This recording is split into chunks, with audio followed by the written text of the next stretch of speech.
ಚಿತ್ರದುರ್ಗದ ಜಿಲ್ಲಾಧಿಕಾರಿ ಕಚೇರಿಯಲ್ಲಿ ಶ್ರೀ ಶಂಕರಾಚಾರ್ಯರ ಜಯಂತಿ ಕಾರ್ಯಕ್ರಮ ಹಮ್ಮಿಕೊಳ್ಳಲಾಗಿತ್ತು.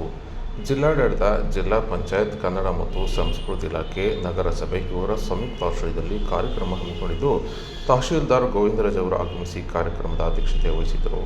ಇನ್ನು ಶಂಕರಾಚಾರ್ಯರ ಭಾವಚಿತ್ರಕ್ಕೆ ಹೂಮಾಲೆ ಹಾಕಿ ಪುಷ್ಪಾರ್ಚನೆ ಸಲ್ಲಿಸುವ ಮೂಲಕ ಕಾರ್ಯಕ್ರಮ ಉದ್ಘಾಟನೆ ಮಾಡಲಾಯಿತು. ಇದೇ ವೇಳೆ ಶಂಕರಾಚಾರ್ಯರ ಶುಭಾಶಯಗಳನ್ನು ತಹಶೀಲ್ದಾರ್ ಗೋವಿಂದರಾಜ್ ಅವರು ತಿಳಿಸಿದ್ದಾರೆ. ಇನ್ನು ಇದೇ ವೇಳೆ ರಮಾದೇವಿ ಕೆಆರ್ ಅವರಿಂದ ಶ್ರೀ ಶಂಕರಾಚಾರ್ಯರ ಕುರಿತು ಉಪನ್ಯಾಸ ಕಾರ್ಯಕ್ರಮ ಸಹ ಹಮ್ಮಿಕೊಳ್ಳಲಾಗಿತ್ತು. ಇನ್ನು ಈ ಸಂದರ್ಭದಲ್ಲಿ ತಹಶೀಲ್ದಾರ್ ಗೋವಿಂದರಾಜ್, ಬ್ರಾಹ್ಮಣ ಸಂಘದ ಜಿಲ್ಲಾಧ್ಯಕ್ಷ ಪಿಎಸ್ ಮಂಜುನಾಥ್, ಕಾರ್ಯದರ್ಶಿ ಪ್ರಾಣೇಶ್ರಾವ್ ಮತ್ತು ಕನ್ನಡ ಮತ್ತು ಸಂಸ್ಕೃತಿ ಇಲಾಖೆಯ ಸಹಾಯಕ ನಿರ್ದೇಶಕ ಬಿಎಂ ಗುರುನಾಥ್, ಸಮುದಾಯದ ಮುಖಂಡರು, ಇಲಾಖೆ ಅಧಿಕಾರಿಗಳು ಹಾಜರಿದ್ದರು.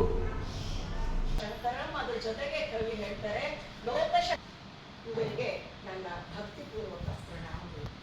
ಹಾಗೆಯೇ 1238ನೇ ಜಯಂತಿ ಇರ್ತಕ್ಕಂತಹ ಈ ಸುಸಂದರ್ಭದಲ್ಲಿ ಪಾಲ್ಗೊಂಡಿರ್ತಕ್ಕಂತಹ ಎಲ್ಲ ನನ್ನ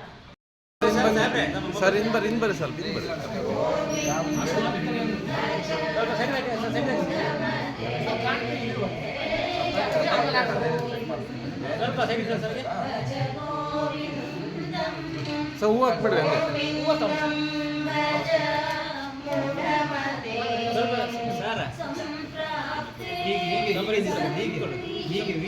ಸರ್ ಕಾಣ್ತಿಲ್ಲ, ಸ್ವಲ್ಪ ಹಿಂದೆ ಬನ್ನಿ, ಸ್ವಲ್ಪ ಸರ್ ಕಾಣ್ತಿಲ್ಲ, ಸ್ವಲ್ಪ ಹಿಂದೆ ಬನ್ನಿ, ಸರ್ ಕಾಣ್ತಿಲ್ಲ.